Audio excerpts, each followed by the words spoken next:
It's the bag work about of apartment 5B. You're now tuned into the Apartment 5B podcast, where we chop it up about hip-hop, R&B, sports, love and life. Hosted by Kill.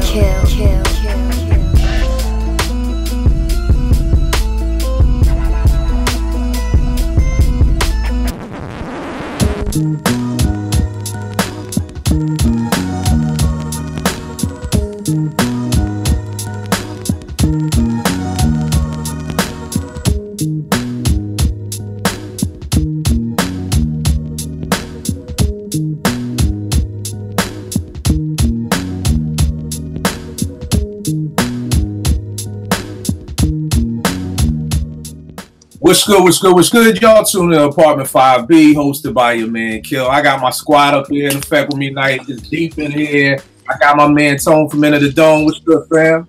Good, player. Everything love.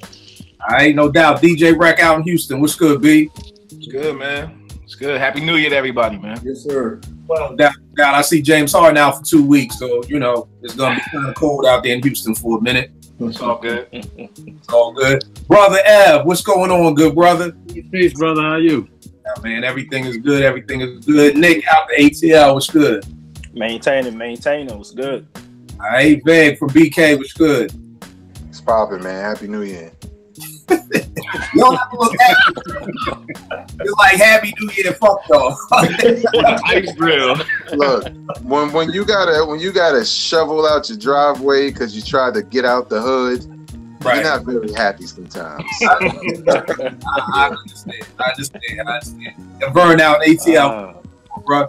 I ain't said this all year. Hootie hoo! Here we go. Yes. All right, no doubt. Y'all already know me. Let's jump right into it, man. Today's show is about the rules and the foundation of hip hop, which I feel like personally are changing. We're gonna have a dialogue today. Maybe some other folk don't feel like they're changing, or they may feel like they're changing, but there's nothing wrong with that. So just kind of chopping it up about that. And what brought this on was, we all know December 14th. My phone is blowing up. Twitter is blowing up. Everybody's hitting me like, yo, did you see Thought? Did you hear Thought? This freestyle he did. I listened to it. It's incredible. He went off. I played it for my wife. Everybody's tweeting about it, talking about it. Great. Then last Saturday, I'm sitting here, and then I see on Twitter that that Thought is performing this freestyle to open up Root shows. And I kind of was just like, well, where they do that at, that you do a freestyle and then you repeat it again? And I think the reason that is kind of almost near and dear to my heart is because we had done a show a while back, like with the hip hop belts, because I was saying how in hip hop all we do is argue about who's the greatest of all time, and it's like everybody else we don't care about. It's just who's the best ever. And we're talking about who's the best storyteller, who's the best spitter, who's the best freestyler. And for me, it was Thought was the best spitter, and if I'm not mistaken, I may have said he was the best freestyler. And I was just saying that whenever you hear Thought freestyle, you never hear it again. You know what I mean? So I think for me, it kind of was like, wow, I just said when you hear Thought freestyle, you never hear it again. And you haven't for years. And now he's opening up shows with this joint. So I kind of was just like, okay, well, where they do that at? And then it got into a whole big thing on Twitter about, you know, well, freestyle really ain't off the dome. Cash was hitting me with book definitions like, well, in this such and such book, Big Daddy Kane said freestyle means it's a style that's free. Yeah. So really just, you know, it's not, it's a verse about nothing. And I'm like, well, shit, then that's 80% of hip hop, because 80% of hip hop niggas ain't really rapping about nothing. So, you know, I said for me in Philly in the 80s and the 90s, freestyling was off the top. And I know that because I spent way too many hours in my bedroom trying to learn how to rhyme about whatever was in the room. So when I went to the lunchroom the next day, I could hold it down. But again, that's Philly. Maybe in Brooklyn it was different. Maybe in Atlanta it's different. So first things first, for y'all, what did freestyle mean for you growing up? Vern, in ATL, what did freestyle mean for you? Or when you originally, I'm not talking about now, but originally, what did freestyle mean for you? It meant exactly what it said, off the dome. I was trying to get in the rap game 90-91, and it meant exactly that.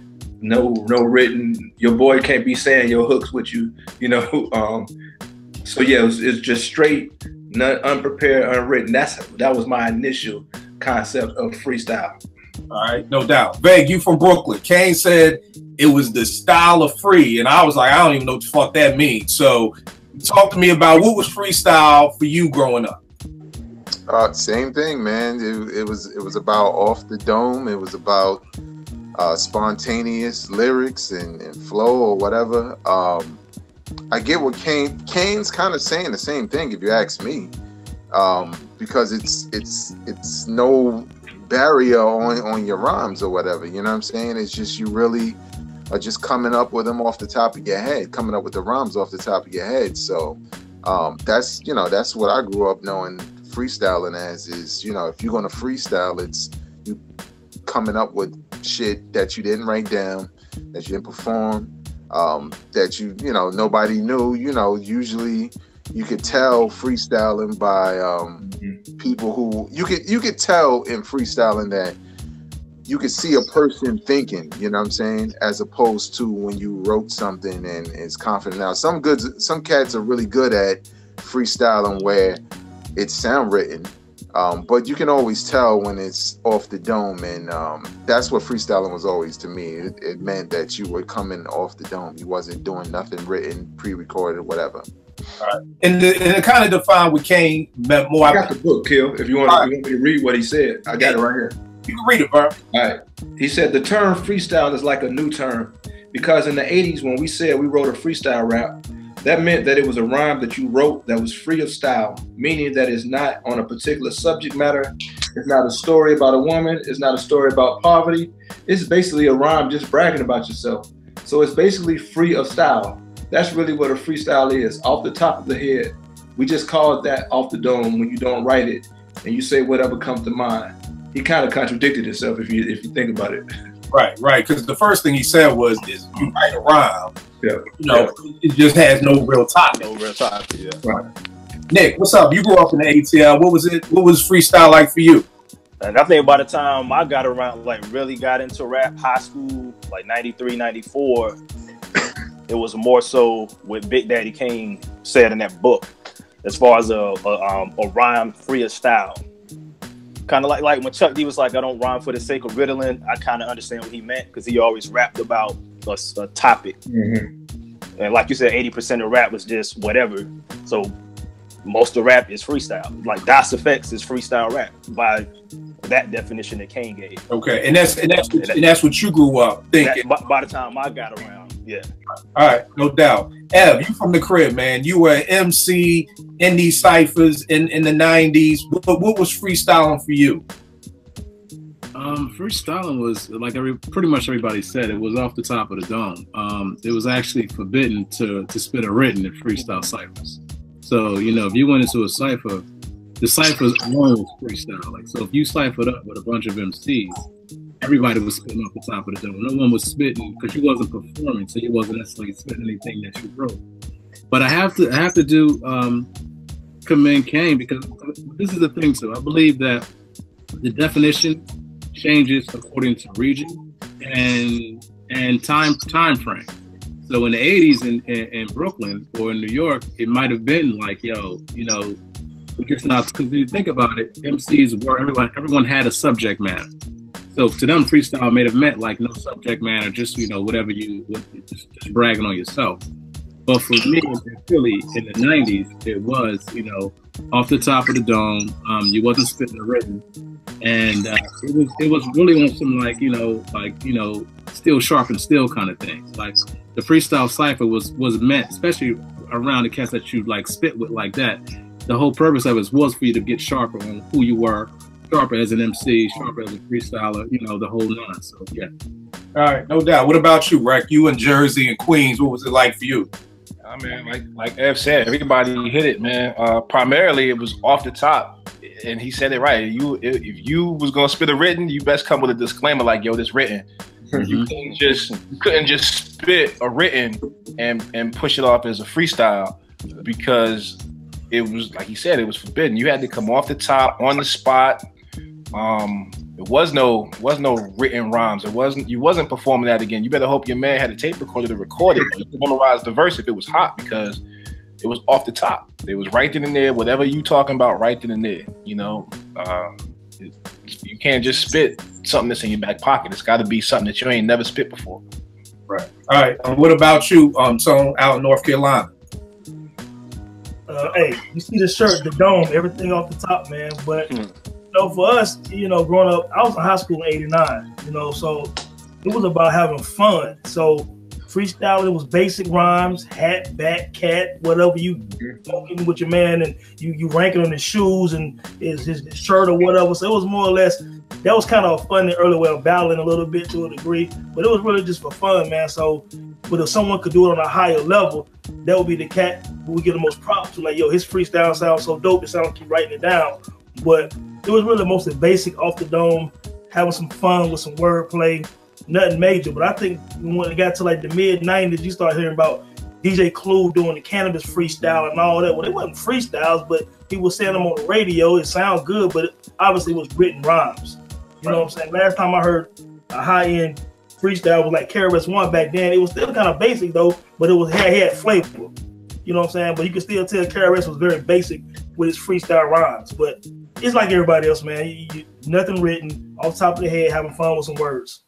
All right, no doubt. And I mean, I think, like, to echo what F said, I mean, because I tried to MC, I wasn't very good at it, so I stopped. But, you know, in doing that, like, yo, you couldn't come to Cypher with a written verse. Like, you just couldn't. Like, niggas would look at you like, nah, but you said that last time. Like, that was the whole point of you being able to be like, okay, he got on this and she got on that, and it was us. And it was about being able to come off the dome and everything like that. So tell me this, y'all. So I'm watching, you know, so me and Ev talking. I see this thing about Thought doing these freestyles. I call Ev like, yo, man, I ain't feeling this, you know, and we going back and forth for a minute.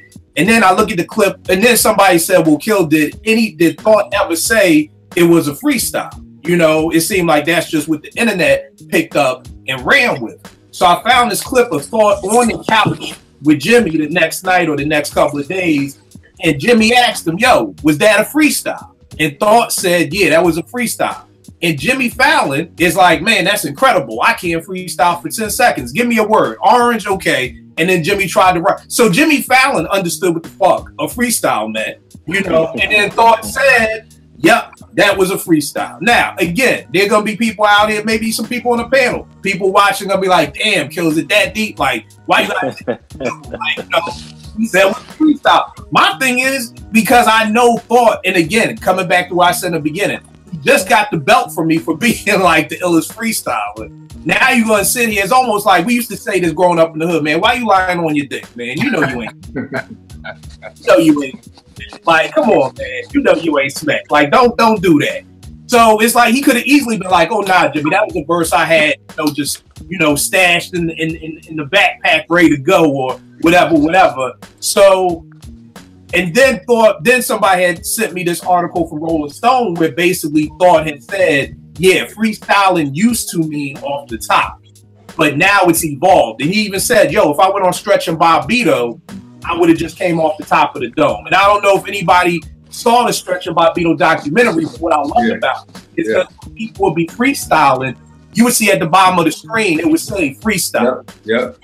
Or if somebody was around and like somebody heard later on, they would say like previously unheard verse. So they felt like it was that important for you to understand, like, okay, busting them, they freestyling. That's a verse y'all just ain't heard yet. So Thought was talking about how the word freestyle has evolved and how it used to be this, but, you know, since he's an actor now, you know, he feels like you got to have a script and you can kind of improv it. And I feel some kind of way because I guess I feel like why in hip hop are we allowing words and definitions and our rules to evolve? And what I mean by that is that, like, you know, y'all know I do marriage counseling and coaching and all that. And it's kind of like the foundation of hip hop was built up on certain rules. You know, no biting, you know, just a certain criteria for the hip hop culture. And I guess my first question before I go down my long rant is, how did cats find out about these rules? Like, you know, I know, because when I think about it, it's like, yo, hip hop started in the South Bronx. So somebody said no biting. How did that get to Queens, Brooklyn? How did it get to Philly? How did it get to Atlanta? How did y'all learn about these hip hop rules with like no biting, or I don't want to rhyme like him, or I want to do my own thing? Like, how did these rules get passed down? Vern, how did you hear and learn about these hip hop rules that I'm now saying are starting to change? I would say New York, man. Just because I moved to Atlanta in '86, and we had some cats that came from New York. They put us on to a lot of, because at that time, '86, you had Miami-based music, Booty Shake, MC Shadi, all that kind of stuff. So Troy and Sterling, man, I'm amazed I still remember their names. But they put me on to a lot of that, the kind of rules and just learning different things about it. So that's I mean, it was never like, here are the laws of hip hop. It was just my own thing. I mean, we heard biting. Okay, what is biting?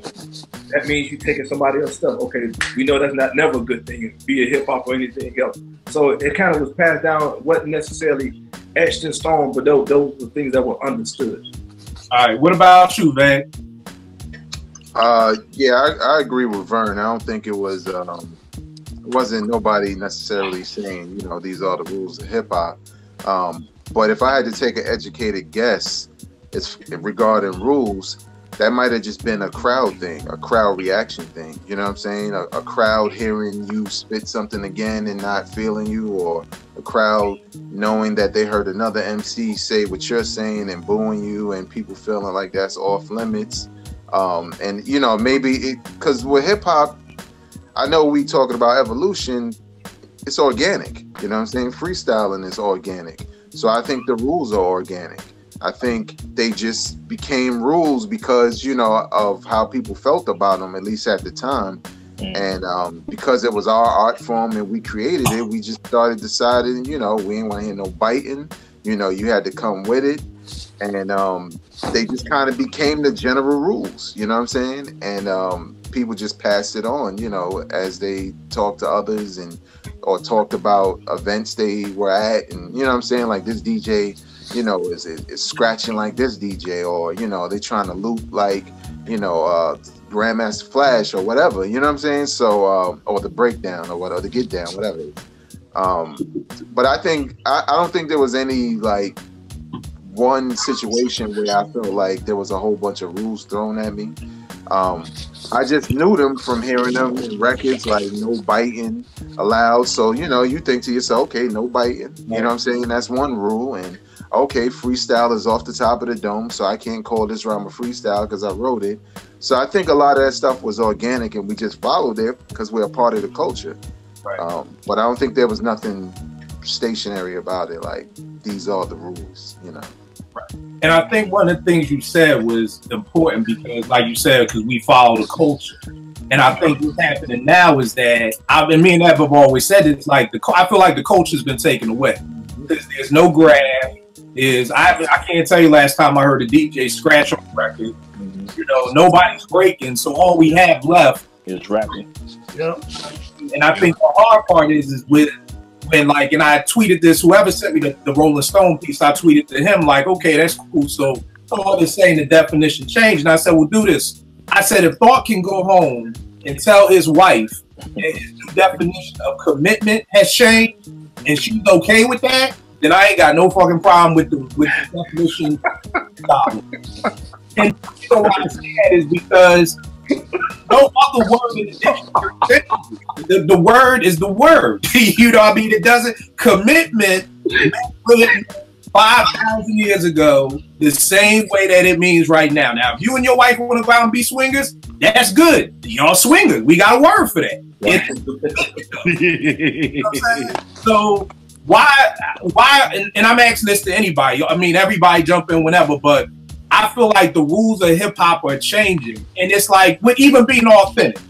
When who was it? 50 Cent pulled Rick Ross's car like used to be a CO. You know what I mean? I was like, yo, this dude is done. Yo, this is bad and all this, and it was like Rick Ross was like, yeah, I lied. Okay, and here's my new album, and it was like, yo, that's it. Like, yo, this dude just lied, admitted he lied, and it was just like, who cares? You know, Gilly the Kid. I think we talked about ghostwriting with Meek. I know Meek thought he had the big Joker with Drake. Like, I'm about to hit his career. Joker. I mean, in this Joker career, And it backfired on him. Like, yo, this is where we're at in hip hop. Like, niggas were mad at me. Like, yo, you a snitch, nigga. Why you snitching on the whole thing? Like, what the hell, Nick? I saw your hand go up. What you thinking, bro? Now, what I was gonna say is, like, as far as like the rules changing, since it's not like written rules, so, like everybody else, like especially being in the South, we on the outside anyway. So it was, I heard it on records, interviews in the Source or whatever, rap pages, whatever magazine. That's where we heard it from. And you know, with the guys like Rakim and KRS, Big Daddy Kane being the leaders at that point, they made the rules. You come to today, who are the leaders now? Drake, niggas like that, they don't care about the rules. Right. So that's where the rules get murky, because the leaders of rap don't care no more, and neither does the fan base, as we learned with me. That's the key. Yeah. I think there's something to be said about the, how can I say, the popularity of what we know as hip hop today. I think, you know, another thing too, the fact that it's so popular that now everyone feels like, you know, you can put your 2 cents in, you can change that when you want to change it up, and it's cool. I think when it was more underground, you abided by rules because it was like being a part of a group. You wanted to be a part of the group, and these are the rules to be a part of this group. So if you was ahead, you know, and like for me when I came up, it was at least 10 MCs, and for some reason we all knew freestyle was up at the top of the dome. So we never violated that. But you might be in a cypher, you hear somebody violate, and you're like, yo, that was written. And you were like, it was kind of like back in the day, the way, if you ever do any research on jazz and how the jazz cats was, like they had rules. So you had to come a certain kind of way and do a certain kind of thing, or you would get checked. And I think that's the thing too. You know, I hear conversations. I mean, I don't mean to be on a tangent. I hear conversations with young cats, or we talk about the younger generation, and they say, "Hey, y'all didn't pass the rules down to us." Well, when we do pass the rules, then at some point somebody wants to change them to benefit how they want to move or how they want to navigate. But I think a lot of it has to do with the fact that it's so more like widespread and so popular now, and it's not like you're not trying to be part of there's no such thing as a hip hop head now. Before you was ahead, so you was like, everybody wasn't ahead. People listen to music, but you wasn't always ahead. Now hip hop is like, it's like eggs in the morning. Everybody got it. Everybody do it. It's not sacred anymore. And I think that's one of the problems is we're not sacred as an art form. Yeah. Do y'all remember how hard and how honorable it was to actually get in a studio? Oh man, that's another thing. Yeah. That's the thing. Not everybody understands that, because we all sitting on this panel have some sort of music equipment right in this space that you can look at. It wasn't the case 20 years ago. If you was going to a studio, it was real. You was serious, because you was spending whatever money you had to spend for that hour, 2-3 hours to go in that studio, because you was in a real live 64-track studio. You was not in, like, case in point, my garage. It was not in that. You know what I'm saying? So it was real. It wasn't for play. If you was doing it, you was doing it for one, because it was something that you truly believed in. And for two, the culture was in you. You wasn't just walking around talking about you could spit, because you don't know who you talking to. They might be like, yo, well, spit something. I spit too. You know what I'm saying? So somebody was always checking you. Somebody was always checking you to see what it was. You know, Ev just said it. Yo, you people police themselves up. Your crew policed you. You go into a cypher spitting a written. That's one of the reasons I became a DJ and making beats, because I couldn't rap like that. So if I went in the cypher, the little joint I jotted down, I dare not spit that. I'm like, yo, I make the beats out the crew. I'm in the back bobbing my head, because I know my man about to kill it. I'm not gonna get out here and look like an ass and shit and make my crew look stupid because I can't freestyle. I'm not about to go out here and spit some written. I'm gonna be like, yo, I make the beats. My beats is tight. You know what I'm saying? It was more so you policed yourself up. You policed your crew up. That's not the case no more, man. Cats is out here just doing it because they think that they hear 21 Savage go do something. They can sit there and be like, yeah, I got 9 M's in my bank account. Nah, nigga, you ain't got shit.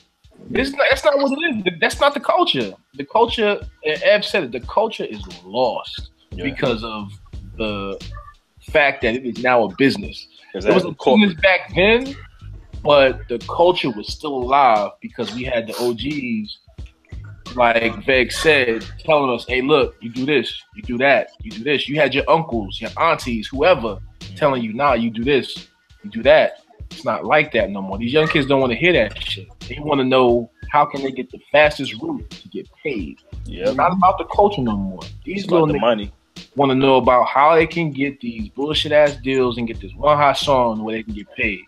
That's it. The culture's lost. It really is. Somebody told me last week I was old school because I got 1200s. Nah, I feel you. Y'all G's, what's good, brother? Oh man, you know, just got done shoveling a lot of snow. Took a lot took a lot longer than expected, but you know, I made it, so I'm here. What's going on, gentlemen? No doubt, bro. We talked about the Thought freestyle, everything like that. So I mean, you can tell me, you spent time in Philly, time in New York. What was freestyling for you when you was coming up? So I mean, listen, honestly, the whole term freestyle was, I mean, obviously when it was derived, I mean, it meant to me, you know, when I first, off the top of your head, off the top of your dome, you know what I'm saying, somebody throw a beat on, you just come up with rhymes on the spot. And I think with the development of like bringing people up to the radio to spit, you know what I mean, people have to be prepared. Honestly, you have to be prepared with verses. Only because, you know, it's basically like a free verse, a free written verse that didn't really have to do anything with, didn't have much to do with anything in particular, just about just showcasing your skill. And it has been kind of like thrown in the pool of freestyling, so to speak. Yeah. And I think, like I said, with the whole era of people coming up to the radio, I think I want to say it started with Rockefeller, but, you know, people come to the radio station, you know, Barbito and, you know, Stretch did that all the time. But I think once it got more commercialized, once the big dogs, like people that were signed coming in, the Loxes, 50 and G Unit, Rockefeller would come to the radio station and have these freestyle sessions, so to speak. I think that's when the term kind of got a bit and kind of just mixed in. So I mean, to me, I mean, I consider free writing to be freestyle if it's not about anything in particular, if it's not for a particular song or a particular reason. If you're just spitting bars, that could be considered a freestyle. But I think with the whole Black Thought freestyle, I think everybody, and him saying that, oh, I have written it, people got a little, you know, perturbed, felt a little disrespected as far as what they perceive the term freestyle to be. So, you know, it's all about how you perceive it and what you think about it. I call it a freestyle if it's free writing. And that's only because of the era I grew up in. You know what I mean? A lot of people who are older than me might think that freestyling is strictly off the dome, strictly off the top of your head. Freestyling is basically just having a free verse over somebody else's beat, or however you want to, you know, quantify or categorize it. You know, and the funny thing that both oh my bad, Ev, you had something? I just want to add to that. I thought y'all said something that made me think, and I wonder if this is what happened when hip hop became more popular and cats started going to the popular radio stations, and then that thing came into freestyle. Then they would bring written rhymes because on the air, you don't want to come off like you don't know what you're doing. Yeah. But I think if you think about it, like I think about Guru. Guru was a good MC, but he was not a freestyler. He would let you know, like, yeah, I don't freestyle. That's not what I do. And if you think about it, during this 90s era, or 90s and the late 90s, early 2000s, the thing with cats gaining popularity and trying to get their name out there, you want nothing that's going to make you seem like you're less than any other MC out there. So I wonder if that was kind of the thing that started to shift everything as far as like people coming and wanting to still be, you know, because imagine Nas trying to freestyle and he comes off whack. And all of a sudden nobody likes Nas like that no more. And then now the records aren't selling like that no more.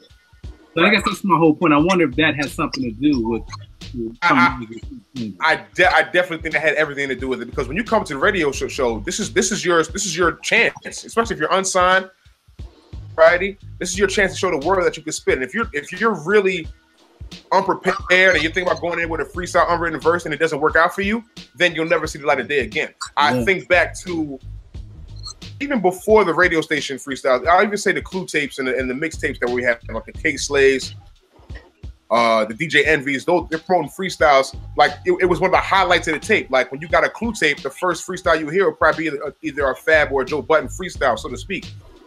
So I think that's where the term got convoluted as well. But like I said, like you were saying, when you came to the radio station, this literally could be your first and last chance. So you got to be ready. You know what I mean? And so, you know. And I think another thing too is I think that's a good point, because when you think about it, the cats who's going up to Stretch and Bob were already signed. Mm-hmm. You know what I mean? These dudes weren't going up there to, you know, battle nobody. They was just going up there. Basically, was taking what was on the street corner and putting it on the radio. And Stretch and Bob Vito's listeners are all going to be like underground heads anyway. It's not like it's like mainstream radio.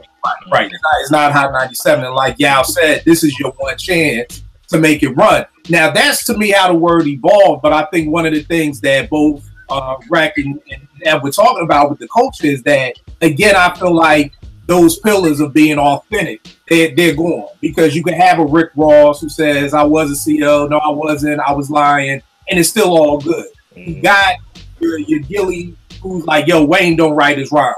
You know, nobody cares. You got Meek saying Drake don't write his rhymes. Nobody cares. But the hard part for me is, and I always try to give analogies with relationships because we all have been in them, is that if you get a couple who gets married and the foundation of their relationship is, say, let's say Christianity, and they both go to church and they both love God. If one of those people in that marriage decide, you know what, I don't believe in God no more, the whole foundation of that marriage changes. You know what I mean? And I've seen this with many couples. You got people getting divorced, the foundation changes, and everything falls apart. So to me, it's the same with hip hop. If we allow these rules and these words to, and we could use a cute word like evolve, shit, all that means to me is it's changing. You know what I mean? If it's evolving, you know, because guess what? That husband is saying, you know what, sweetheart, I evolved. I don't believe in God. You know, you telling me somebody went into the mouth of the whale and got spit back out, and a snake told somebody not to eat an apple. Like, come on. You know what I mean? So it changes. And to me, that's what's happening with hip hop, with our rules is changing. And then we look up and we're wondering why hip hop is so fucked up. You know what I'm saying? Or why things. So why do y'all think, like, and I know what Ev said, like, yo, we try to, because I hear it all the time. The same thing you said, Ev. Yo, none of the OGs passed on the rules. Then when we try to pass on the rules, it's like, oh, shut up, old head. And the funny thing is, I'll get, yo, Kill, stop being the man telling kids to get off your lawn by niggas who are my age. Damn. Who are telling me, yo, chill out with that. You'd be shocked at how many young dudes get at me on Twitter, like, yo, what you think of my music, OG, or what you think? It be the dudes my age who still trying to be young. Them Vlad niggas, Vlad TV niggas. Right, y'all know me. I still say dope. I know niggas my age that be like, yo, that shit was lit. I'm like, bro, I don't even know what lit means. For real. I'm stuck over here. You know, so Veg, what do you think? How do you feel about the rules hip hop changing? Do you think it's okay that they evolve, or do you think that they should stay the same? I think it's okay that they evolve. I mean, if hip hop didn't evolve, the shit would be dead. Yeah. We say it all the time on here. Rakim changed the way niggas rhyme. Rakim wasn't thinking about the next level or evolving the culture. And maybe he wasn't thinking about evolving the culture. He was thinking about doing something dope and something different. And I think that's all that's happening. I don't think hip hop is whack. I just think that it's not on the hip hop we enjoy is not on the radio as much, but it's still being created. It would be whack if the whack shit was on the radio. There was no dope hip hop to find anywhere. We all did top fives, and it was some hot shit that didn't, in most cases, didn't get a lot of airplay, but still exist. It's more or less, is hip hop evolved in a bad way as it relates to the mainstream and the radio? Yes, but as a culture, I don't think so, because I think you just got different sections of the culture now. It's not just one thing anymore, and I think that's kind of what is difficult to deal with for us. You know what I'm saying? Because we come from a time where it was this one thing. It was this one culture of, these are the things you do, these are the things you don't do, this is how it should sound, this is who's dope, this is who isn't dope, and that was it. But now it's got so blown out where it's the message is mixed. We don't get the message fucked up. but there are a lot of people who do. You know what I'm saying? Because there are a lot of people who still turn to the radio to find out what's dope in hip hop, and unfortunately, that's not the destination anymore. You know what I'm saying? The internet is the destination. Forums, podcasts like this, these are the destinations today. Back in the days, like my man Vern said, somebody came down from New York, told him about some stuff, played some stuff. That's how he found out. You know what I'm saying? I learned from old heads. We all kind of learned from older heads and things we would hear. And that's how we learn. But today, it's a little bit different. Now it's kind of like you have to be on the internet. You got to be on YouTube and SoundCloud and all these different spots, basically digging. You know what I'm saying? So it's kind of like a gift and a curse, because it's kind of like it reverted back to, well, the real hip hop reverted back to a more underground level, you know, almost exclusive club that know about these dope records that are out and these dope MCs. And the mainstream is just creating their own version of hip hop. It's just unfortunate. It kind of paints a picture of the whole culture. And a lot of people are misinformed, but that's why they come to podcasts like this, to find out that that's an analogy, man. This is what it really is. You know what I'm saying? So I think it's okay if it evolves. I don't have a problem with freestyle evolving, the whole name and shit, because I felt like that was a conversation that I was having in like the late 90s when I was just like one of y'all, where I'm like, well, wait a minute, that's not a freestyle, when I would hear dudes on the radio. But it just kind of changed with the times, and I don't have a problem with it as much as I used to. But you know, it's a lot of shit I don't have a problem with like I used to. So I don't fight as much as I used to. So what? You know what I'm saying? And I think with evolve, I'm more so saying, like, I guess in terms of, and I see what you said, that you're right. Hip hop would be whack if it was just nothing dope. You know what I mean? And you're right. And that's not the case. I guess my biggest concern is just, you know, when people are saying, like, do we just then say, you know what, all the little fill in the blanks, little Yachty's, little Uzis, little everybody's, just let them do them? Like, is there, like, you know, you see, I think, Vague, you sent it to me where I think Waka Flocka was on that Pete Rock, and you know, when an OG tries to say something to a young dude, it's offensive, and it's like, let us do us. So do we kind of just be like on some old Dilla shit, like, fuck it, y'all got that style, we'll just keep doing us over here? So much. I personally think that, I think we might have to really look into like reclassifying hip hop and have different sectors of it. Like you have your trap rap, you have your mainstream hip hop, whatever you want to quantify it, because it just got too convoluted. And just not to go off tangent, but the moment I knew it changed again was when radio, they asked him to spit a freestyle. It was some type of bogus 8-bar thing he put out. Then he was like, yo, man, where you got to spit a high 16, like, this ain't the time. I'm thinking to myself, a high 16, that's like remedial. You know what I'm saying? Like, you have to be, I always thought to myself, you have to at least be able to do that, whether it was a high verse or not. 16-bar verse ready in the tub when you go to the radio. You don't even do that no more. Guys don't really, I'm not necessarily having respect processes, but I mean, like you said, they're just trying to find a way to get to the money, get to the bag as soon as possible. You know what I mean? And on TV growing up, maybe it's because the environment, the best way to get out. Generation anyway, where everybody wants everything quick anyway. Like everybody wants players to win championships out of their third or fourth year. It don't work like that. It's a process. It's a pecking order to everything we do in life. You know what I'm saying? And people in this age don't really want to respect it. They want to go get it as soon as possible. So I think that has a lot to do with it as well. All right, no doubt. And it's funny when you were saying, or Vague, you were saying how everybody was the same. I always said the album to me that split hip hop down the middle and really started this riff was Jay's Hard Knock Life album. Because I remember when that joint dropped, and it was like half of hip hop at Morgan was like, that shit is whack. Like them Swiss beats are whack, that's whack. And then the other half of hip hop was like, nah, that's dope. I like that. I like that new style. And prior to that album, like you said, Vegas, we kind of all agreed, like these are hot, like these are the dope people, these are the whack people. And it's like that album, to me, I just literally saw people who would always agree on everything now going to blows against each other. I done seen people get into fist fights over that album on how much it's whack, no, it's dope. I've never seen no other album people react like that. Ed, what do you think, man? What do you think of hip hop? And I guess maybe here's a better question for y'all. Like Veg, you said, I'm gonna get to you, Ed. When you said hip hop evolving, what do you mean by that? And the only reason why I asked because we all have different definitions for other words. So when you say if hip hop didn't evolve, it would have died. So I'll give you a great example. Gangstar. And Google said this. He said it's the same formula every time. We ain't changing. We ain't outcast. We ain't gonna give you no live instrumentation. This is Gangstar, and nobody had no problem with that. So did Gangstar not evolve?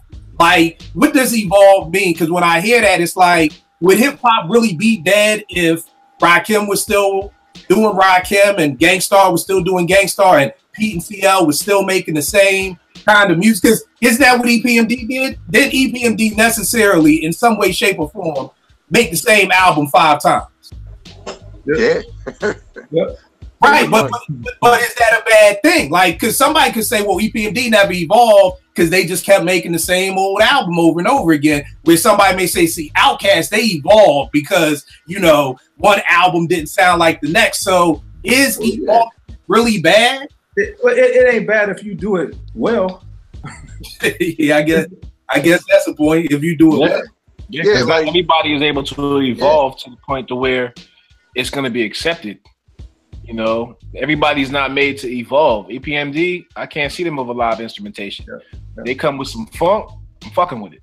But here's the thing, and that's what I'm saying, are we using the word evolve right? Because I feel like if you say, well, EPMD didn't evolve, then it makes it sound like they stayed stagnant. Like, you know. Oh, no.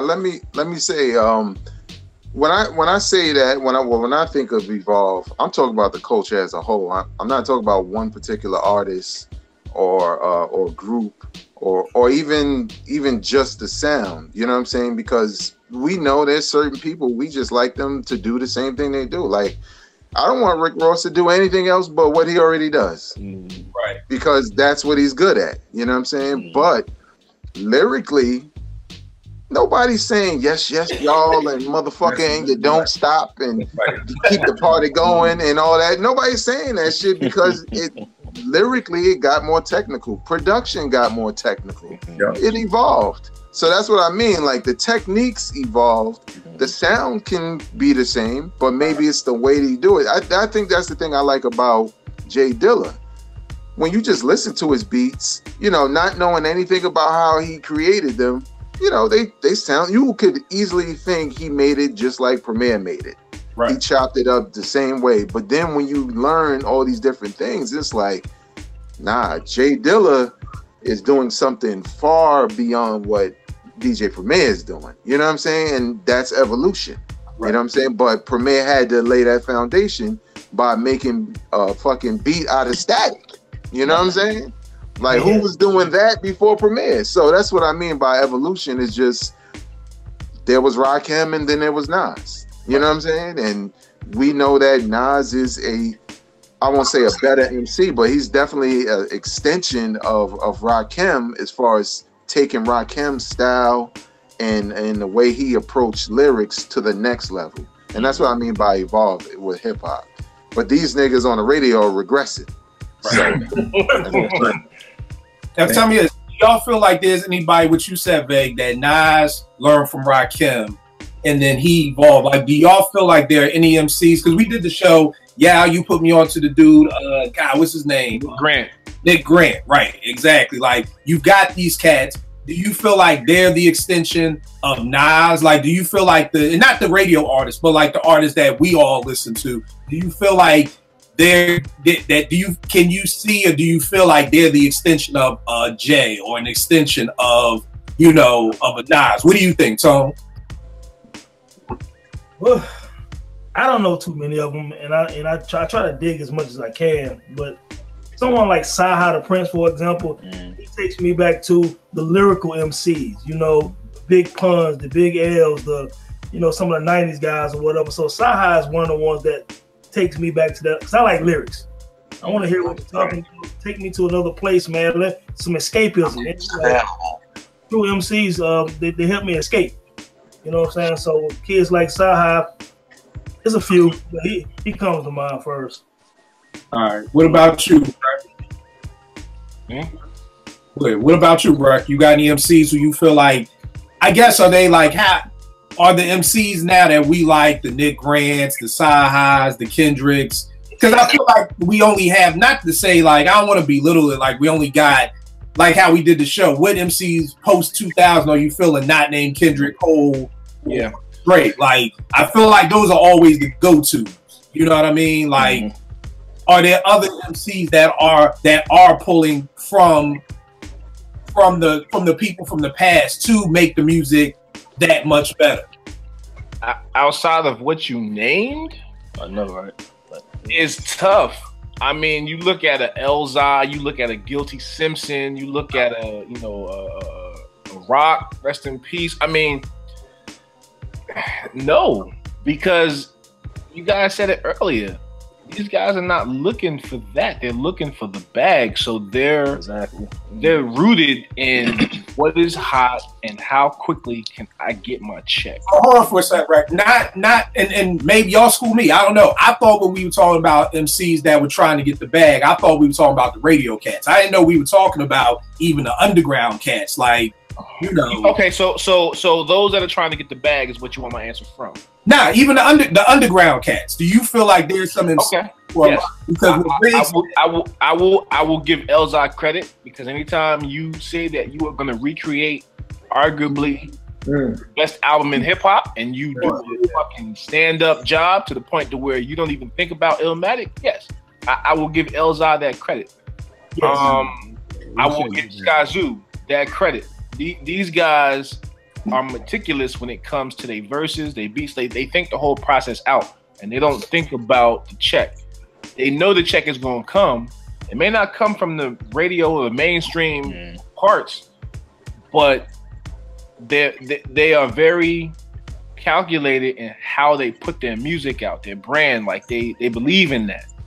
You know what I'm saying? It's not a situation where it's like, well, fuck it, I'm gonna just do this record because it's got the hot 3 artists on it and I'm gonna get paid from it. They understand that their brand is their brand, and that is what people are gonna look at when you talk about them as a whole, as an artist. When they don't have that 5 minutes no more, when they're the ones who you got to go to the internet to check their music. It's just not there, man. It's not there. It's Real sad, quick. but it's not there. I don't see it from many artists. I couldn't give you 5 people. Right. And even the guys that they named, like Elzhi, Skyzoo, them cats like my age. Yep. Even they're in our age group. They are in our age group. You look at Skyzoo. Skyzoo's probably the youngest out of what I named. Yeah. He came up, honestly, I remember Skyzoo battling on 106 106 in Park. He battled 106 in Park. I remember Skyzoo ripping cats, and they're like, boo, boo, boo. Yeah. So like, that guys used to be on 106 in Park. Yes. YouTube it. For those that are watching, Skyzoo was on 106 in Park doing the same shit that he's doing now, killing motherfuckers. Still got booed. So that part of the culture, that cipher that all of us came up in, it's not rooted anymore. It's just like everyone said. Yes, it has evolved, but I think that part of it is gone. Certain cats, they want you to hear what they saying. Other cats don't give 2 fucks. Exactly. They just don't. They don't. It has nothing to do with the culture. They just were never probably rooted in it. So they don't understand what it is to be that MC, to where when you go to the studio, you best come with some hot shit. Or if somebody come at you like, yo, you spit, let me hear something. It best be hot. You ain't gonna be sitting here talking about 1, 2, 3, 4, 5. Like, nah, I don't give a fuck. I don't want to hear that. Nobody wants to hear that. We want to hear what you're saying. The world is in a situation to where you got to come with some lyrics to change the way people's thought process is. Granted, Jay-Z did it on 444, but you said it killed. He shouldn't have to sit there and tell you they're gonna pay your fucking bills. to have a better life. That should be your upbringing. But some people don't have good upbringing. Let me say some people don't. Some people do. But you see where we are. If it takes a rapper to tell you to do these things, we're in a fucked up situation. And they only cared for like a month, and it was like, and that's it. And that's it. Because now, these pills, you know? They don't give a fuck. You know, now it is what it is. It's free game. And the cop out is age, and it's like that's an excuse because Outkast they weren't even 20 when they did Southern Player Listed. But you know what? They weren't 20 when 93 Till Infinity came out. No, they were kids. So you either want to rap or you don't want to rap. But to that point though, they were under the tutelage of Reek and Sleep and all them, and you know, no doubt. Dale, I'm gonna say, so they had some elders to pull. But they were willing to. Exactly. Yeah. But I think it's too is that even if they were willing to listen, but that's all hip hop was at the time. There wasn't a choice. Where now we have options. Like, you know what I mean? For Souls of Mischief, there was no other type of hip hop to make unless you're gonna do Vanilla Ice. And if you think about it, they went against the grain because where they from? What was the Bay? They was hyphy back in '93. Don't get it fucking twisted. They was hyphy in '93. They went way against the grain. It just so happened that we was at a situation in time where it was like, yo, these cats is from where? Oh, I'm dick. Then they had the blue vinyl. But the thing is also with the West Coast cats, and this may be another show. There's a lot of West Coast cats who sounded East Coastish. Because if you wouldn't have told me the Licks, 90 Souls of Mischief, and now the Licks was from Ohio. I would have thought all those groups I just named was from New York. But let me ask this question real quick. Yeah, you're probably the youngest cat up here. When I first met you, and Bird told me, yo, my homegirl's man rhymes, and I know y'all age group the young 30s. I wasn't expecting you.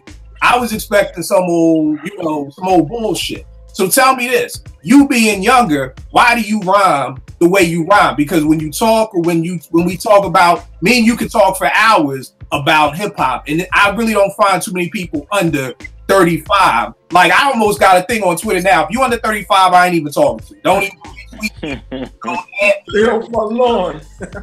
Under 35. Come on, I'm only 38.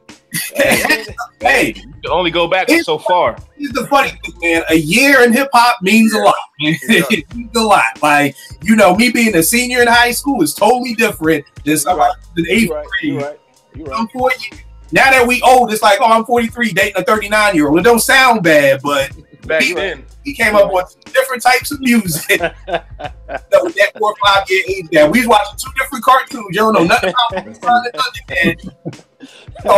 that stuff. I didn't know what was going on. So yeah, what made you, rhyme the way you rhyme at your age?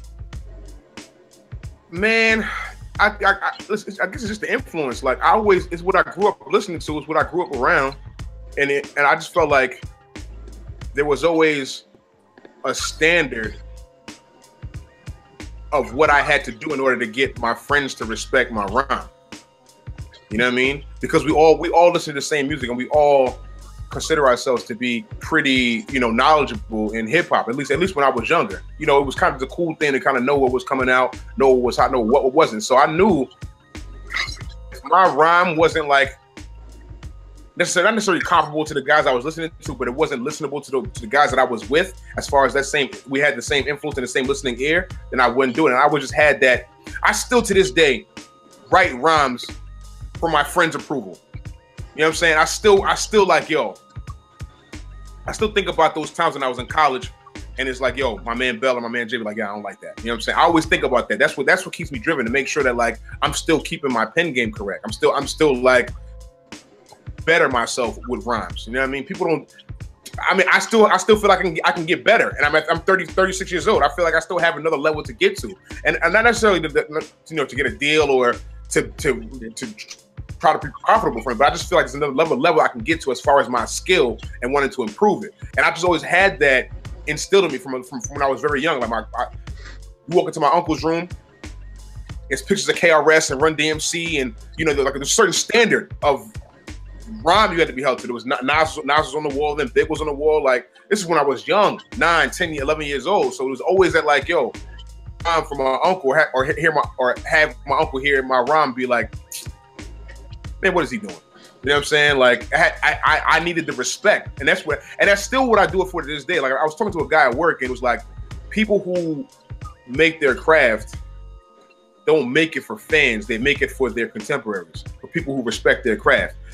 Whether it's TV editing, or I heard a story about Spike Lee screaming on a PA for this very minor thing that the viewer wouldn't even notice, but his contemporaries in the respect of his peers, and I think that's the reason why I always English site, always. All right, no doubt. Ev, what do you think, bro? Do you think, you know, with a lot of the newer MCs that, you know, because I think Vegas really changed my thought process, because I think I used to always say things like, man, hip hop is whack, you know, but Vegas kind of, the way Vegas put it, you know, it literally kind of threw me off my game of what I wanted to really get more into, because I'm like, I guess it really isn't whack. You know what I mean? It's just more of what we have to dig for. Like you said, hip hop on the mainstream, you know, in '93, we was watching the Sprite commercial with CL Smooth and Grand Poobah. You know what I mean? So, you know, and now I got little whoever doing a Target commercial with Rob Bass, It Takes Two. You know what I mean? So I think I'm still, in my mind, I'm still always looking at the mainstream, and I'm trying to be like, how do we grab all these littles and throw them in a room? And I think Joe Budden said something like he got a dodgeball game coming up or something with all these new school rappers, just to kind of have fun and kind of break bread together, whatever. But I like what Vague said. I like what Yao said. Like, yo, just let them have that, and we'll come over here and do this. But what do you think, bro? Do you think, I mean, from hearing all of this, that I actually feel hip hop is in a better place than what I thought 2 hours ago? You know what I mean? What do you think, Adam? Well, I definitely agree. I think hip hop itself is in a really good place. I think I also think there is some things that really like look at. Things evolve within its own cipher, right? So it's going to get better within its own cipher. At some point, it's going to evolve into something different. And I think part of our issue is we're using the same language that we've been using since the 90s, but things are evolving. So it's like when hip hop became hip hop, we wasn't like, yo, this is jazz. Like, nah, it wasn't jazz. It was something different. So my point to that is, as things come in, instead of pushing it into the place or into the namesake of something that's prior to its existence, let's just call it, let's allow the music itself to evolve into, let's call it something different. This is this, or this is that. And as the older cats, for us, to me, I think it'd be kind of dope, because then you can kind of appreciate the journey of it more, as opposed to just like using the same language you've been using forever. So to answer your question, yeah, I think hip hop is, I feel like it definitely has evolved. I think the MCs now, the MCs that I appreciate are better than the MCs from the 90s. Like, I've gone back and listened to shit and be like, yo, actually, it's not as dope as I thought it was. You know what I mean? Like, you know, it's cats now that's really that, you know, my man Zan said this back in like early 2000, I think, and this was around the time, I think, when Kendrick came out. And he was like, yo, that nigga can rhyme. And this is a dude that I look up to as an MC. So it's like, you know, I feel like the penmanship is getting more, it's an artistic thing. And I think that's something else too. Like, you know, we're talking about artists here. Like, you know, there is no limitation for what they do. They should be able to go and express and breathe and do however they want to do and move in any kind of way they want to move. So I feel like, you know, some of it is the language that we're using, and we're not allowing the actual music itself to evolve to something new. And I think at this point, it's done went through the cycle already. Now it's going to another level, and it's branching off. We have all different types of things. Like you said, you know, you got the MCs that are out for the bag. And I can't say who's out for the bag or who's not, because everybody's artistic, you know, vision is different. Some people are really trying to be like, you know, as artistic as they can be. But the cats that I like, I can hear their influence for some of the cats that, you know, we hung about as our top MCs. I can hear the influence, and I can hear them evolve from that point. So I think you know, the music is really dope. I think one of the problems is, and it's funny enough, there's so many more avenues, but it becomes so much more harder to find the music, to find the shit that you're looking for. It's kind of remind me of like back in the 80s when you're trying to get that mixtape, like the SNS mixtape. You had to find somebody that knew somebody that had that shit. You know, it wasn't like you're just gonna go online and just download. Like, no, you had to find it. So I feel like it's kind of like that now. In order to find the stuff that we really like, we really have to dig and search for it. This is my last point, y'all. I think there's something to be said about making music for your peers, making art for your peers. Like my next project, I just want to give it to motherfuckers on this panel right here, and that's it. Like I'm at a point, like I ain't trying to sign a deal. I'm not trying to get rich off. I want to make it because I still love and enjoy, and it's I am very passionate about the music. But that's just the point where I'm at in my life. So I think it's just so many different elements that we're looking at, but we're trying to keep everything in this condensed lens, and it has already evolved. We just haven't given a name yet. All right. What's up, Vern? Hey, can I be honest? To Rex's point, to Ed's point, Vague even mentioned it. Bro, I really didn't fall in love with hip hop. The first song that I really liked, I'll be honest, was Roxanne. But the first hip hop album that I fell in love with was Paid in Full. So my point is, I liked some of that earlier rap, but it was like, it was basic, and I even felt that then. So if you listen to a Rakim versus something that came out in '83, come on, man, there's no comparison. And a couple other points. I listened to a podcast today. D-Nice said that KRS-One had books of rhymes, and he had a diss for every rapper out there, even guys he liked. You know, and he was like, look, Quest, I wrote some stuff about Black Thought. So my point is, I remember trying to get in the game about 91, and I'm this straight, you know, for the love, for the culture. I'm coming off the top of the dome, and I'm at showcases and stuff, and people are supposed to be freestyling, and I'm like, man, they are not freestyling. And my man was like, look, bro, if anybody on here who's ever MC, you know that you have books where you wrote some rhymes that are not in any songs, but you just kind of got them on deck that you can interject them, and you're gonna put some freestyle to it. Mm-hmm. But you're gonna interject some of those lines or some of those bars off of it. That's kind of, I think, the evolution. When Busy B was yes y'all to the beat y'all, you could quickly off of the dome and what's happening right now. But as people sharpen their lyrics and things like that, I mean, I knew the first time I heard Black Thought that he did not just come off the top of his head for 10 minutes. Exactly. Not saying the stuff he was saying, not the intricacies and the well thought out stuff of that. But and the flows in the pockets, like that's shit you can't mimic that unless you're practicing. Now, what I will say is he does write. I did hear he writes a rhyme in the morning in front of the mirror every single morning. So he's highly skilled with that and memorizing his rap. But I mean, to call it a freestyle off the dome, if you're knew that wasn't the case. Yeah. But how is that not possible when we've all sat on this panel and have heard that before? How is that not possible? That's what I was going to say. Like, I can halfway believe it because I've seen this cat spit. I came up with cats. He's nasty. It didn't matter what you threw on. It was a bit more. Right. It doesn't matter what you threw on, when you threw it on. When you got in that zone, you didn't give a fuck with it kicking the snare. And an example to that is Supernatural. Exactly. Cats still have not been able to do with that. Exactly. Skills. I've seen Skills do the same exact thing. It's select people that can do that. I'm not saying you're wrong. No, I'm not saying that. You had this conversation that day. Yeah, I remember. I chopped it up for about an hour and a half that day about this same topic. Yeah.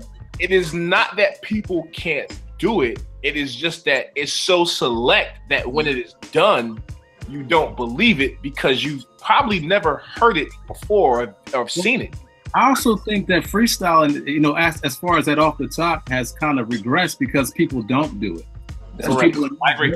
Not exercising that muscle. Yeah, you have to I agree. Yeah, that's true. It's muscle memory because if you're not freestyling to get better, or if you're not at that point to where you can do that, then like you said, Eb, it regresses. And as a whole, regardless if it's for the culture or if it's just for mainstream, whatever, it has regressed. You know, and hold up on that for a second, right? Because I was going to say, I think because Nick, we was talking about it, and it's kind of like I thought the freestyle was kind of half and half. Right. Yes. And that's the talent too. It had its moments. I thought it was 75% freestyle, 25% written, because, like I said, I've seen and heard Thought. If this was probably any other MC, because like Greg made a great point, everybody is not going to be LeBron. There's a chosen few. Like there's not going to be another coach. I lived through the whole who's going to be the next Jordan. Like I lived through that era. Everybody who could dunk was going to be the next Jordan. Like everybody. Harold Miner was Harold Miner, Baby Jordan. Baby Jordan, yeah. Harold Miner. But so for me, Thought, I'm actually like, this is 70, probably 75, because I've seen him do it so much and seen him be able to do that. Anybody else that's been up there with Flex, My Sign, any of them other dudes, I would have never believed it. But with Thought, I kind of was like, okay, 75, 25, you know, but I think that's the thing too, that again, it was just, it's Thought. You know what I mean? It's the dude I just gave the belt to. I just gave this dude the chip. But he still got the belt because what he did is still a talent. That's my point. Even if he's interjecting written off the dome, that's a talent because everybody can't do that. And keep in mind, keep it in there like that. I'm sorry, I'm supposed to say this at the beginning. This is no knock on Thought. This is No, man, we don't know that. This is no knock on Thought at all, because I don't think anybody is going to be able to go up there and top what he did. In fact, I appreciate Thought doing that, because to me, anybody who has to go up there is gonna have to sharpen their a lot. So if anything, Thought pushed that button to the level. So this is no knock on Thought. I'm not saying nothing. My whole thing just with Thought was, why did the word freestyle change? That's the only reason why I'm even bringing up Thought. It is no knock on him, because like you said, Nick, he still gets that title because he still can do it. I know he can do it. You know, but like you said, and I guess here's the thing, like for Vegas, for F, for Yao, how do y'all are still rhyming, y'all are still dope. How do you keep your pen sharp when you're not in freestyle? When there are no ciphers? With Veg, you got 2 kids. Ev, you got a kid. Yao, you about to get married. Yeah, that is a good question, because like good question. How do you keep your sword sharp when you can't walk outside and there's no ciphers? Yeah, nobody there. Look, hey, look, it's tough. It's tough out here. It is tough. Because honestly speaking, I'll think around all day. I'll be sitting there just in my mind. If you are an MC, I'm sure Veg, you go through this. You're just being in your mind one day, think of one line, next line come, you're like, oh shit, that was hot. And then save it for something. But like the time that you have to put in, there's no like, I walk around my crib myself, or I recite old rhymes to myself, or I'll be in the shower. My lady with the beat playing for 2-3 hours, my lady is like, you're not tired of this beat yet. Like that's how I keep my skill up. It's because, you know, like at this age, there aren't many ciphers, right? But you just never know when you have to get in one. No, you never know. So I just try to keep at the very least, a lot of old verses that I have that I've never been recorded or have never been, or have no intention of releasing. I just try to recite those to myself every day or so to make sure I still have it, still memorize the rhyme, and still just in case somebody throws a beat on, or if I'm at a party, like sometime with my homie, and my homie be like, oh yeah, go. And it's like, he'll put me on this, put the spotlight on me in front of like 30 people, and now I got to spit a rhyme, whether I'm ready or not. But you know, you feel compelled to make sure you have at least a rhyme in his stash when somebody asks you. You know what I mean? So that's how I try to keep myself sharp and keep myself ready. All right. Greg, what about you, man? How do you do it? I don't. I'm retired. Okay, good answer. Nah, but to answer your question though, I feel like at a certain point, like when I was at Morgan, you know, like on campus, it was ciphers all the time. There was niggas we had to battle. You know what I'm saying? It was just always a moment, and amongst friends, you know, we kind of kept each other sharp. So I was writing every day. But then sometime after I graduated, and, you know, I had a kid a year after. It didn't change for me, but I got to a point where I didn't need to write every day, because anytime I got that feeling or I heard a beat or whatever, it would just come to me. Before, I had to write all the time to keep sharp. As you can see with some of the things I've sent you, I'm retired, but should I sent you sound like I'm retired? No, but I am. You know what I'm saying? But the thing is, it's kind of like I was telling my man and shit, you know, and some bragging shit. I was just like, you know, once you reach a certain level as an MC, you just get the glow. where, you know, you could, I said it in one of my rhymes, peak on a dime. I could retire and peak on a dime. It's like, it never leaves you, because my passion for hip hop and my passion as an MC, it's always there. You know what I'm saying? So I don't necessarily have to, if I wrote every day, I'd be writing a lot of whack shit. When I was younger, I wanted to, you know, you coming from a club, you talking to chicks, you know, you damn near getting in fights, you got mad shit to write, you know what I'm saying? Now, what I'm gonna be like, yo, traffic was crazy this morning. You know what I'm saying? So, for me, it's kind of like I get inspired by, you know, hearing other people's music, or hearing beats, or seeing somebody like Black Thought do that, and it comes back, you know what I'm saying? Where I'm like, I could do that, you know what I'm saying? And you know, you just go in. But yeah, man, I kind of missed the cypher situation, and I agree with what y'all was saying. How, I mean, that doesn't happen. We can put money down there. There's no moment Lil Yachty was like, it was like, yo, Yachty. You know how they, back in the day, they call you from the building like, yo, these niggas trying to battle. Nobody calling Yachty from the house like, yo, Yachty. Yo, these niggas trying to battle. Get these niggas. That's so real, man. You know what I'm saying? So it's just kind of, it's unfortunate, because it's almost as if the industry and the mainstream side of the things have kind of killed some of those things we had, and it really only exists in some of us who have experienced it. So I feel like it's our duty to pass that on, or to point some of those things out and say, you know, yeah, that's a freestyle by today's terms, but this is what a freestyle was. Can you do that? And you know, trust me, younger dudes will try, because I will say this for them Lil Yachty's and whatever, they tried to freestyle. I know y'all seen the videos. The Kodak Black. Yeah, it was terrible. And I ain't gonna talk, because I'm not no big freestyling rapper either. I'm a songwriter. But I feel like with them, they didn't have to do that. You know what I'm saying? Because that could have hurt their record sales, but their audience don't give a shit if they can rhyme two words together or not. So it's whatever. Before we go to you, Ab, let me just put another little statement out. And this is and because some people were saying, so what, you ain't a real MC if you can't freestyle? Nah, I'm not saying that at all. To me, that's a certain gift that don't everybody got. Like Vague said, you could try it, and it don't sound good, you know? So I don't take, you know, because somebody was like on Twitter, like, yo, Kill, your favorite big, all them big freestyles wasn't freestyles. I'm like, yeah, I know. Like, I'm not saying you have to know how to freestyle. I do think it's a good skill to have. But I don't think that takes away, in my opinion. Maybe somebody else differs, but in my opinion, if Nas can't freestyle, that doesn't, I'm not like, damn, I gotta take him off with number 2 and bring him down. Like, in my opinion. But Ev, how do you keep your sword sharp? You're in Cali, Dolo. What do you do to stay sharp?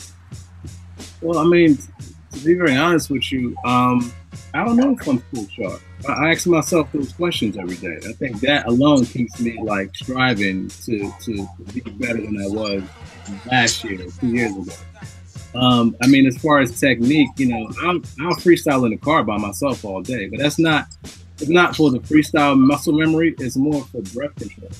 Because what I've understood as you get older, a lot of times older MCs can't ride that rhythm the same way because their breath control. You haven't exercised that breath control enough.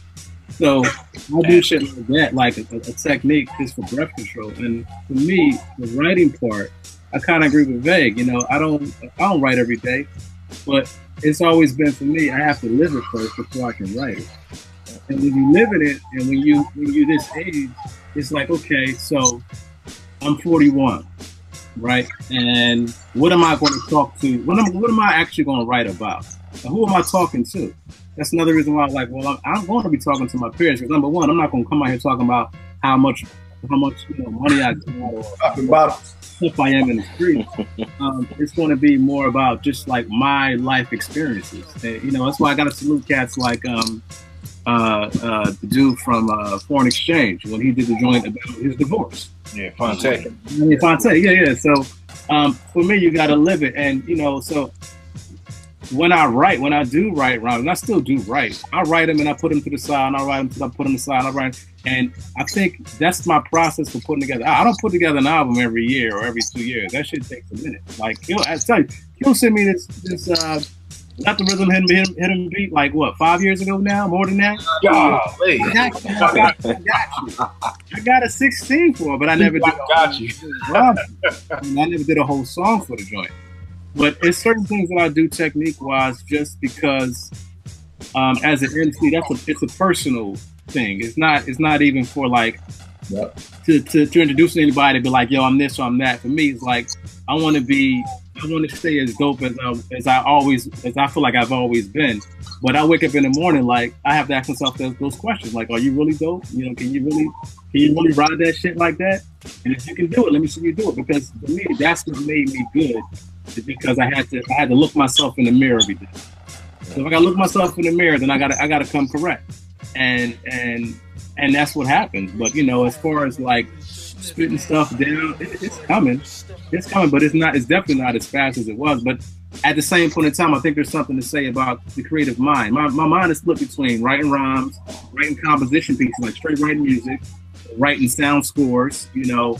So my shit is split up in that kind of way. So, and I've always said, like, if you're not dedicating 100% of your mind to something, then you gotta work a little bit harder.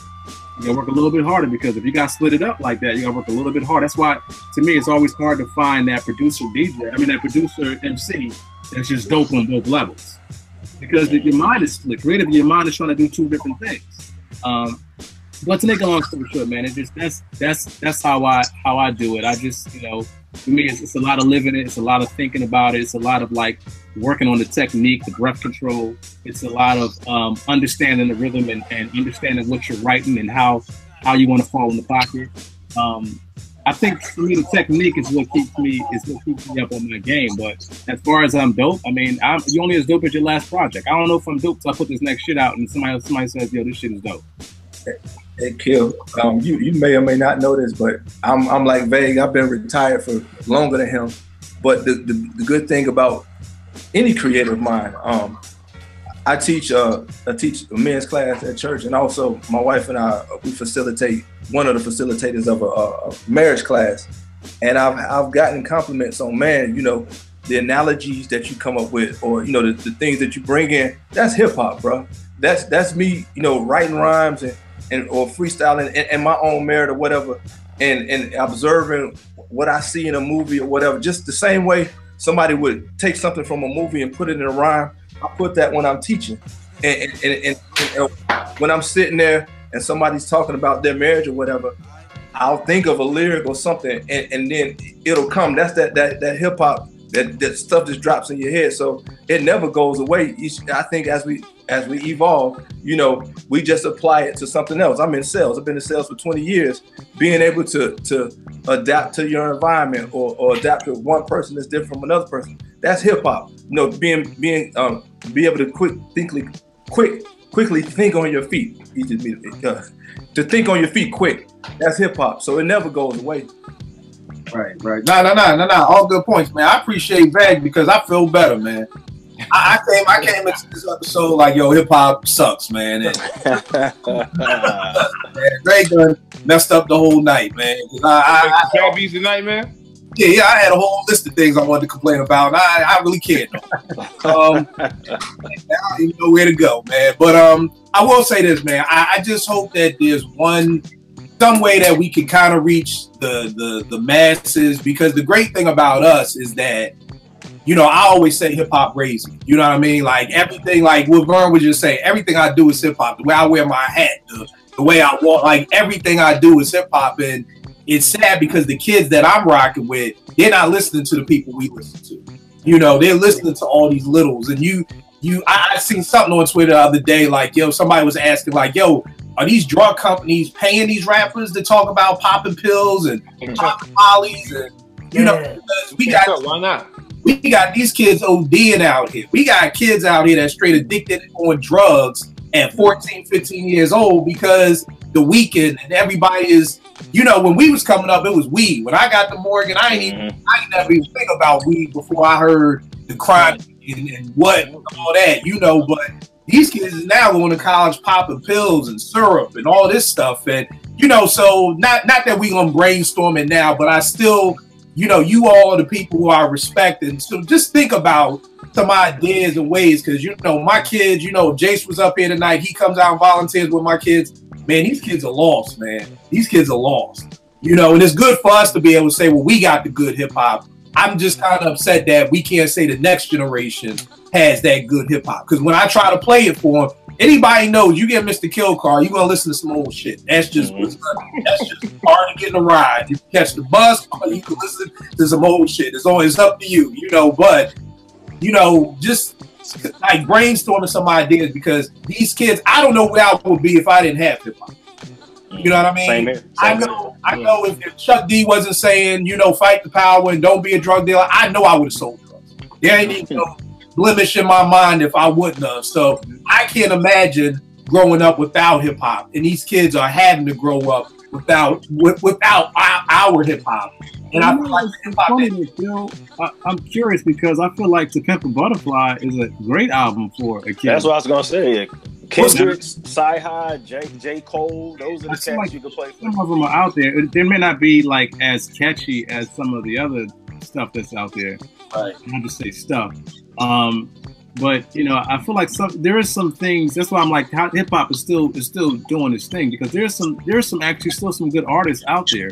I just don't know what the kids are choosing to listen to. They may not be popular to the kids. Yeah, and see, that's the thing. Kendricks and Coles, those cats, they're not popular to my kids. You know, my kids, because what I'll do with one of my kids, I take home every Monday and Wednesday. We go back and forth. I'll play him something, and then the next day he'll play me something. And the stuff he plays me, bruh, I mean, it ain't nothing but, you know, fucking shooting. Yeah. Yeah. Like, but you know what, though? You get a whole bunch of sound effects, a whole bunch of weird. But Ev, you know, you say that, and that's dope. But you got to remember, for us, the culture was a bunch of different things. We got to pick and choose what part of the culture accepted us. Because granted, you know, Vern said it best. Like he went out there, he did his thing on the tip as far as him trying to write some rhymes. It just didn't work his way. You know what I'm saying? But you look at Vern, if Vern was the pen his camera, he got a drum set. So Vern is nice on the beats. I know this. You know what I'm saying? Different things from the culture gravitated towards us before we gravitated towards it. And these kids are not making that choice because those things are not being pushed. It's not so much about, you know, just being a lyricist. You have all different parts of the culture to choose from. And these kids are not doing that. All right, so I'm actually on this panel because we about to get real deep. You know, we about to start talking about. No. Let me get out. I'm just saying we about to start talking about systemic oppression. And that's one of the major things that happening in the music. So that's a whole big door. Yeah, and like I said, I wasn't opening that door. That's why I said. I didn't mean to. No. But you didn't. But there's reasons for it. I asked y'all to just brainstorm amongst yourselves, and we can get back together at another time because I'll brainstorm on it. We can build on it because you're right. We'll brainstorm on it. There's reasons for why these things are happening. Yeah, exactly. Ev, I will email you. Yeah.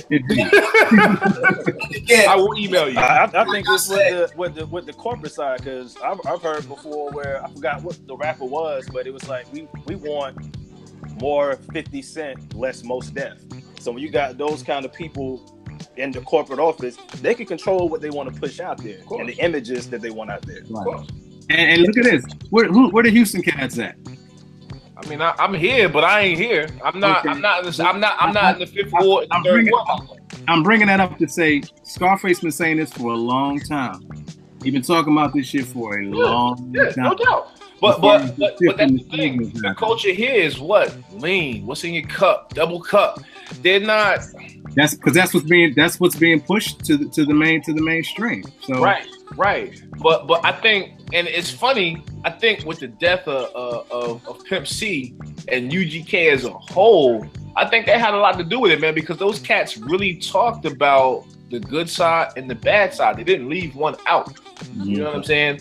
So with that, you get all of this floodgates being open, and you don't have the good and the bad. You need that. You need to understand what's good and what's bad. Yeah, both sides. If not, yeah, you got to have both sides. Because if you don't, you just get a jaded point. And you're not, if you're not living that life and you're the project window kid, you're easily pulled into something that you have no real clue about. Mm-hmm. And it just doesn't work for you. But I mean, like I said, Ev, I will email you. We gonna chop it up about that, because again, I don't know how it is in other places, but in DC, all my teens, they only listen to DC rappers. I'm like, y'all don't listen. That's all they do. And again, it may just be DC. Two of my kids is locked up for murder right now. I'm with another one of my kids taking him to court for a charge. And I'm like, he's listening to this music and it's like, shoot, kill, do all this. And I'm like, yo, bro, does this even bother you that like your two homeboys is like not ever coming home because they just murdered somebody? And he just, but is that the real excuse? Our music did that too. Yeah, I can't buy that because Pop. Well, Pop sat there and said some wild shit. But I don't want to go. I don't want to go to this path right now. But the thing is, again, our days, us old heads, I didn't have to listen to NWA say "fuck a bitch" 50 times. Yeah, we had balance. And then I could go. I could go listen to Salt and Pepper. I could go listen to De La Soul. But if all I had, I could go listen to PE. If all I heard was 30 NWA, you would have fucked up. Trust me, I don't think nobody on this panel would be the same person they was. I know you don't like NWA just because. I didn't listen to NWA. I wasn't a fan. I was a cute fan. I wasn't right. But that's what I'm saying. But if that's all the hip hop you had to listen to, you could choose to listen to other things. But if that's all you had, it would have affected you. But I don't want to hold y'all. I know it's been a dope night. Vegas, I appreciate you for making me feel better about hip hop, bro, man. Hey, Kill gonna make some trap beats tonight, y'all. No, he not. I know. No, he not. I know. Yeah, I know. I actually want to hear you make one. Just it one. Ain't in him. It ain't in him. Look, Kill. Kill, that's the challenge. You gotta make a trap beat now. Yeah, do it. You can do a trap beat and then still throw a sample in it. Yo, I don't want to hear no triplet hi-hats from you. I would have to go to YouTube and type how to make a trap beat. Like, I have no idea. And it's funny because Vern showed me a book earlier in the week, something about how to rap, and I was like, he's like, good. I was like, is it? Book? It's dope. No, bro, it ain't what you think. It ain't what you think.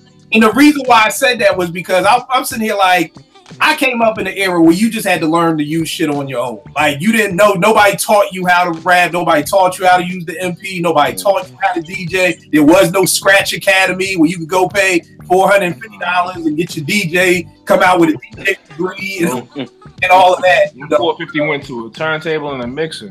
Yeah. All right, so I got a question, man. We're talking about sacredness and hip hop and all this. Kill, I got a question. Where the MP at, man? Just pan to the MP right now. Let me see it. Where's it sitting at, man? It's on the floor, ain't it? It's on the floor. See, you picked it up off the floor. And you got not one wire plugged into it. And you got a power cord plugged in. You gotta put that in the plexiglass, guys. First of all, doing that thing dirty, man.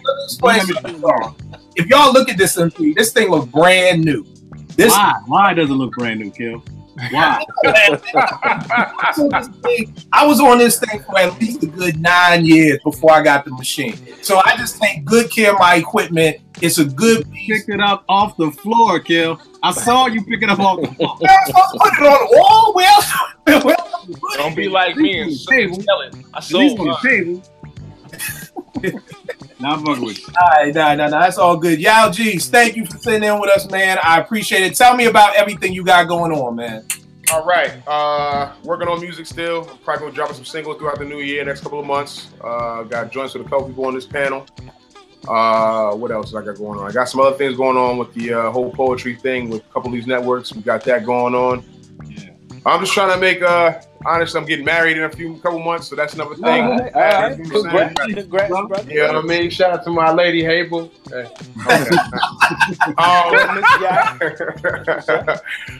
So yeah, I mean, I'm just working, just grinding, trying to make things happen. Oh, not to go off tangent here, but I had another rapper to mention to y'all. His name is Belly. He's done some work with Beyonce, and he's a really dope rapper. Honestly, he's got a couple songs with Pusha T and some other cats on his album. The album is actually called Mumble Rap. He's not mumbling at all. So go check that out. And his name is Belly, like the movie?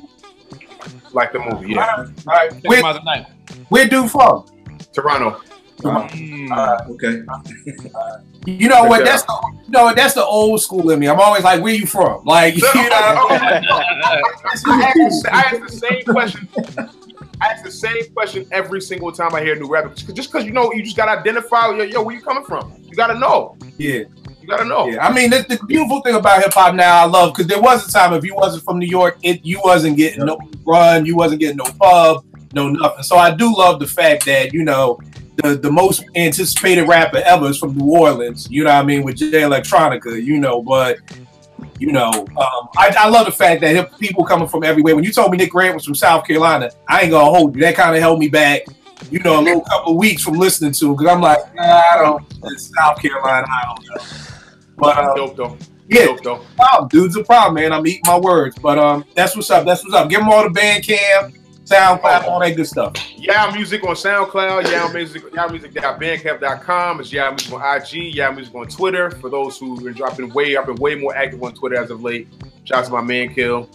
You know what I mean? Sometimes I be ODing with the little threads I be doing. Shout out to Shay LaPorsche. I'm trying to get involved, but the time I look up there, I'm already 20 minutes deep, and I have no idea what y'all talking about. So, it is what it is.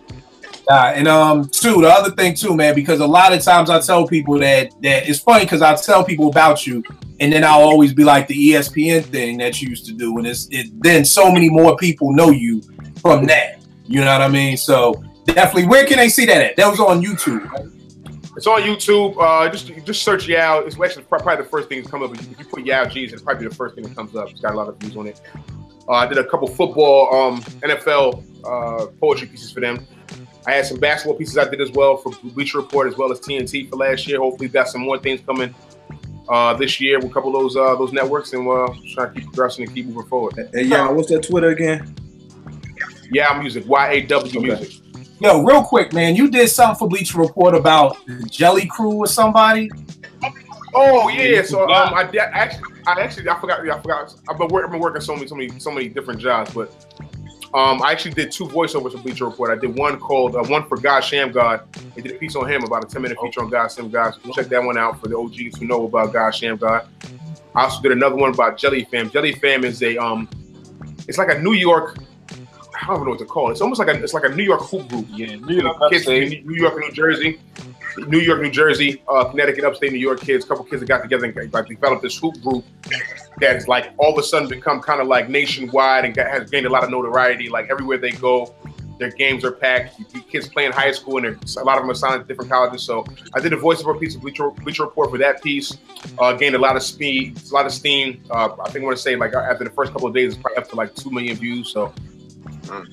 Things progressing, so people see my name on the end of the credits, and like I said, everything's just a blessing. So we're gonna keep moving forward, though. No doubt. That Sham God piece was dope. Dopest crossover in the world, in my opinion. Vern, give them all your info. V Chandler 10 on Twitter, VE Chandler 10 on Instagram. Appreciate the chop up, fellas. Always. Vegas, give us all your stuff, man. Didn't you just drop the album? An old album. Yeah, all right. An album. Yes. Something that it was when I was trying to do my first independent album. I was in the studio and all that, different producers, but then I just kind of scrapped it, and I've had it forever. Some of the rhymes you've heard, some you haven't. It's called By Design, circa 1977. Yeah. I was listening to it the other day, and I was like, well, shit. It's a different time, I might as well just upload this and whatever. I need to do a better job of promoting my music, but I just got too much other shit going on. So I just kind of put shit out there and just be like, yo, who want to listen? You know what I'm saying? So, but you can hear that joint at soundcloud.com/VegasWorldINC. All right. And let them know about the podcast. You have some guests on, some listeners. Yeah. So my podcast, Hip Hop Now Podcast, which will be available on Spotify soon. But the hub is soundcloud.com/Hip Hop Now Podcast. I'm going to be doing a like a listener feature, maybe like 2-3 minutes, maybe even 5, depending on what it is, where we just learn about other people who love hip hop, you know, and their opinions, and you know, just conversate, kind of bringing that community into the podcast with something interactive with the listeners. All right, that's what's up, Nick. Give them all your stuff, good brother. Twitter, Balloon, like De La Soul third album. Killer posted up. Let me see that T-shirt, man. The 3 feet high joint. Yeah. Instagram, 14 karat gold. I'm glad you did not have no Tribe Called Quest shit on the night.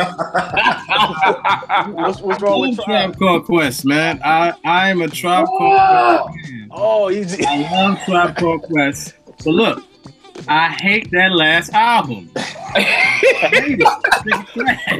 Why did we not? It's trash. I'm not going to change. I think it's trash. I'm just going to say that. No, this dude's cold world from Ev. It's a cold world from Ev over there. They're my number one hip hop group. My number one group is Tribe Called Quest. I'm so glad I did not wear my Fife t-shirt tonight. I love Fife. I just hate that last album. That's all it's my bad, Nick. What's your IG? You know the IG too long, man. Kill gonna post it up. Y'all can follow me from there. What's all your stuff, good brother? Oh, my stuff? Yeah, man. I be out there, man. Catch me on the around 5, maybe 6. Like, no. Let me see. Jeez. It's always difficult. Twitter, Mental151. I'm trying to do better. I'm just going to keep saying I'm trying to do better. I'm there sometimes I'm not. All right. I'm up on Instagram, but I'm more watching. I'm not really taking pictures yet. So yeah, that's that. Yeah, that's about it. You know. Oh, but you know what? You can, as far as my company, Flux Innovations, fluxn.com. You can. I'm about to revamp that. You can see some of the other projects I'm working on. I just did a theater piece that got voted one of the top 5 solo performances of 2017. All right. Okay. And that was so that was dope. That was out of New York too, so that was dope. So yeah, so fluxin.com. I'll be revamping that and put a bunch of new stuff up there. But yeah, that's about it. All right, DJ Rec One. Oh man, SoundCloud is soundcloud.com /JRec1. It's a new episode of The Foundation on there. I have another one coming up probably this weekend. Getting ready to drop another project, another beat tape. The Twitter is @DJRec1 and IG is Worldwide Rec1. All right, and tell them, give them everything about Enter the Dome, man. First off, man, y'all some dope brothers, man. So I enjoy it, man. It's a pleasure. Yeah, Twitter is just Enter the Dome, and the website is enterthedome.com. So check it out, man. It's doing very well. I just posted some new articles of the Legend of Rakim. Yeah, dope. Appreciate that, man. The Miles Davis of hip hop. Madonna. I got one of Madonna, Shaka Khan. I did one you guys might like. We sold hip hop to the highest bidder. Yeah, I'll check that. Man. So yeah, everything is. What's the site again, my brother? What's the site? Enter the Dome. Enterthedome.com. DADOME. Pretty much like the Black Moon joint, Enter the Dome. Yeah. Dope website. Appreciate I try to sneak on that joint while I be in the office. I be like, oh man, bruh. Yeah, and also, I'm waiting for that Red Fox piece you said you were working on. Yeah, man, what's up with that? Yeah, I'm gonna have that joint up Saturday. Tonight? Man, but I think this is gonna be a real interesting one, man. Yeah, wait, man. Appreciate All right, it. no doubt. Y'all already know what it is with me, the trusty MPC that I have no idea how to on the floor because I've been with the machine. 2 things. Just dropped a new beat tape. Me and my man Trust One do our Get Down beat tapes. We on volume 5. I invited my man C. Jills from Chicago to jump on this one. 12 dope beats. They're crazy. And then also, we've been taking the podcast on the road. We just did an episode up at Philly, at Glock Radio up in Philly. We're going to be back in D.C. Saturday, January 20th from 4 to 6. We got Grab Lover on board for this joint. We got my man. Wow. We got It's got a couple of people we invite now. Prayerfully they come through, but it's definitely January 20th. It's at the American Poetry Museum, 750 Monroe Street, Northeast, Washington, D.C. So for anybody out there in the DMV are going to be in the area, come through, chop it up. I think we talking about B-sides, remixes, and exclusives. So with Grab Love on the panel, you can best believe it's going to be some good basement stories, of some exclusives and some remixes. Prayerfully, like I said, if a couple other people come out who we invite out, it should be a real dope show. As always, appreciate y'all. Yo, Veg, man, thank you for making me feel better about hip hop. I'm real good, man. You gotta understand, man. First of all, I know you. Right. So on Twitter, when you say certain things, I be quiet because I know I'm gonna be here. And when I come on here, I just be like, all right. When Kill come to me, I'll just unload. So right. Yeah, I feel it. See, being on Twitter, chopping it up with people, I love that. They be calling it. They be saying my rate. I love chopping it up with people, man, because prayerfully people are listening. So I know. I every time I get into somebody, I'm like, I know Vegas. Like, see, they go kill with them fucking trolls here. But I'm like, yo, man, if I could just educate, that's the educator in me. If I could just say one troll, man. If I can educate one troll, I feel like I done did my job today. You know what I mean? So that's what it is. But all right, y'all brothers, I'll check y'all next week. Hey, Kill, I got one request. Yeah, what's going on, big bro? Could you please get Iran on a little bit more? Yeah. Dude is a wealth of knowledge. Like I said, this will be 4 to 6. It may even go. I know it's hard to keep people's attention to watch these, so I try not to keep them over an hour and a half, but 2 hours. But the dude Iran, for cats who don't know, he's a DJ, he's a producer. He was kind of down with that whole Bad Boy crew, and this dude just has stories for years. Like, you could just name any MC from the 90s, he's got a story for you, and they're always interesting. So between him and Grab Love, this is definitely gonna be a real dope episode. So yeah, I'm looking forward to this joint. So yeah, we'll definitely have something on tap for that, y'all. So all right, y'all, I'll catch y'all next week, good brothers. Yes, sir.